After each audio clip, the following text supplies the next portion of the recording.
We are mostly creatures of habit, and we spend a long time stuck in our ways, and we often get into a rut, a creative rut, whether it's in life or in business. The reason why I remember this recently is because a few days ago I had to change the tuning on my guitar. I've been playing guitar for a while now, although I'm an amateur, or rather, we can say I'm an enthusiastic learner. Let me put it that way. I used to practice a whole lot when I first met my wife, when we were back in Aberdeen. And as time went by, you get the job and stuff like that. Life happens. I just practice less and less and less.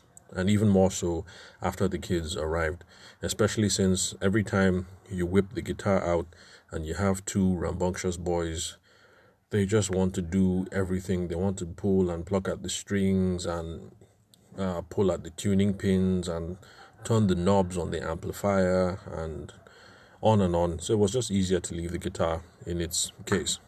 However, my oldest son, he's beginning to learn some restraint, and so I figured it's time. I can resume guitar practice and maybe even bring him in on the game.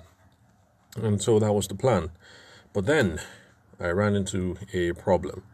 The guitar that I have is a Studio Epiphone Dot. It's modeled after the Gibson ES355. So mine is it's cherry red. It's a semi-hollow body. And so for those of you who know about guitars, you know that it's quite heavy. I mean, even for adults, it takes some getting used to. Because before that, I had a Fender Stratocaster and a hard body, and those ones are more lighter. So after you've been playing with those ones for a while, you try some of these guitars and they feel quite heavy, quite chunky.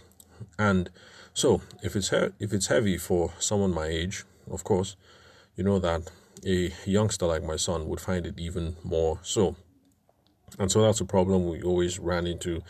He would hold it for a couple of minutes and then he'd get tired. In fact, once he even dropped the guitar and we had a big quarrel, and I almost smacked him. But I thought about it. Well, it's not his fault. The guitar actually is heavy. So I had to do some research, and I remembered about slide guitar, or I think the Hawaiians called it lap guitar. I mean, precisely because you don't have to hold it the classical, the old school way against your body. You can just put it on your lap and then play that way using a slide or using the edge of a glass bottle. And so I figured that's how it would go, especially since we already had a slide. I told him about the plan and he was really, really, really happy. He was all gung-ho, and so we did it. And then, of course, I had to change the tuning on the guitar. So for those of you who know guitar music theory, you know that on the classical tuning we go E, A, D, G, B, E.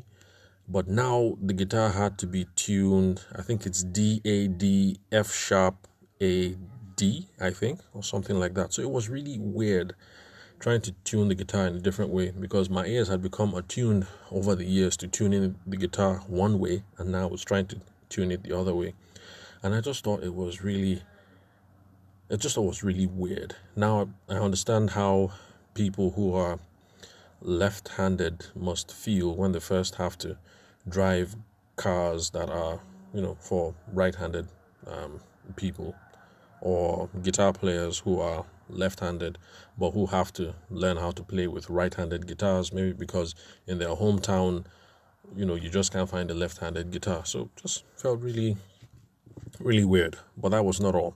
Now that I had tuned it to a new way and I gave it to my son and he put it on the table and he was fooling around with the open tuning and he was making lots of cool noises and he was really happy, I figured I'd take a swig at it. And when I held the guitar, I also realized that now that I had changed the tuning, all the fingering styles and all the good practices that I had built up all over the years didn't quite apply anymore in this case, because if you tune the guitar one way and then you tune it another way, then you have to fret the strings in a different way entirely.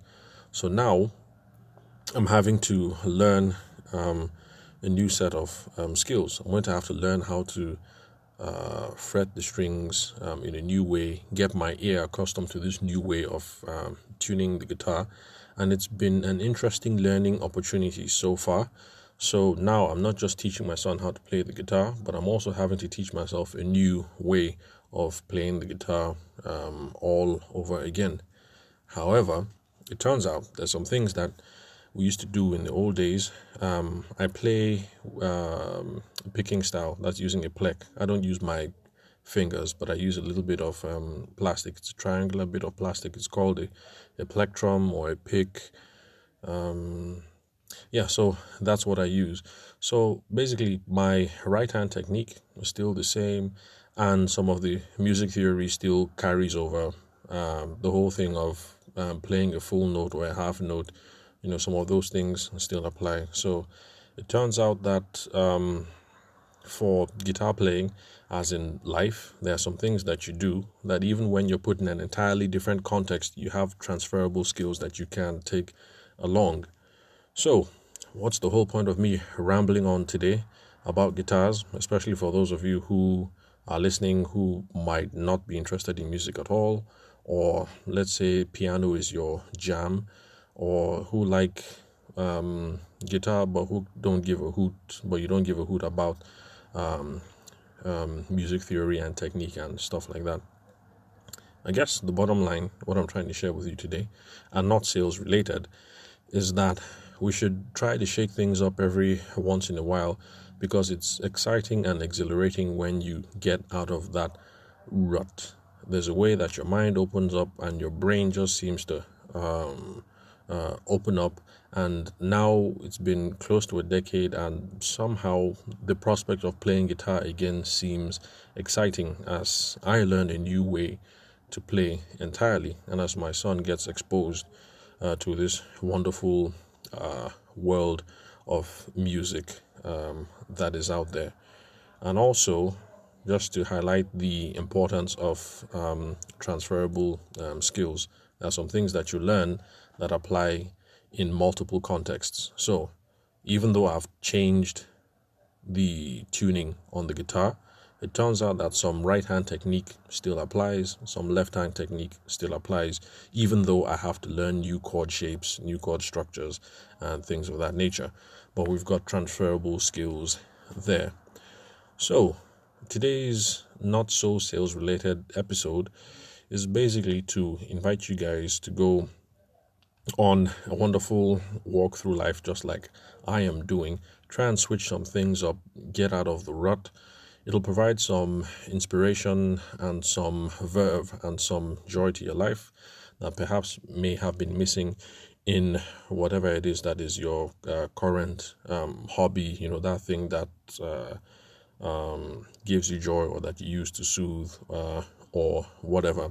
And then on a larger note, remember that as we build our businesses as wedding professionals, especially wedding professionals who are disciples of personal selling and all the principles that the gospel of sales entails, let's just bear in mind that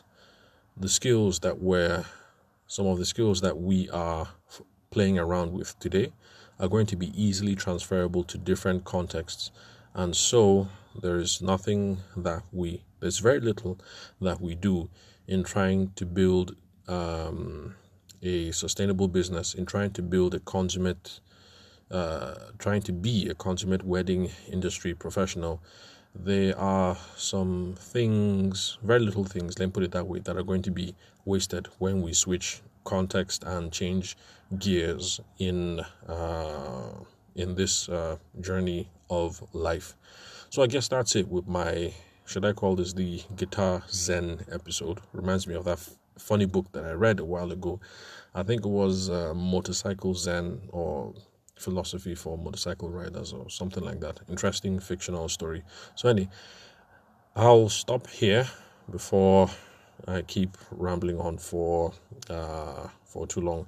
I guess since this episode is not sales related, I will definitely not be promoting it on the usual channels, lest somebody comes across the podcast through this episode and he thinks, WHF, what's this? Okay, so, not WHF, WTF. Okay, I guess it shows my age that I'm not with it. I'm not totally hip. Okay, so thank you guys for listening to this Sales for the Nigerian Wedding Industry podcast. I'm your host, Abuja-based photographer, Tavishima Ayede. Questions, comments, or inquiries, hit me up on email, ayede.taver@gmail.com. And rest assured, we're not going to have any more of this guitar talk at the next episode. At the next episode, I already know what it is I'd like to share with you guys. I've come across another listicle on the interwebs about networking mistakes that you shouldn't be making. And so that's what we're going to delve into at the next recording. Thank you very much, guys, for listening and for putting up for the times when I ramble and rant, and also for times like today when I come up with a topic that just seems entirely out of left field. So, thanks for listening. I'll catch you guys on the next episode.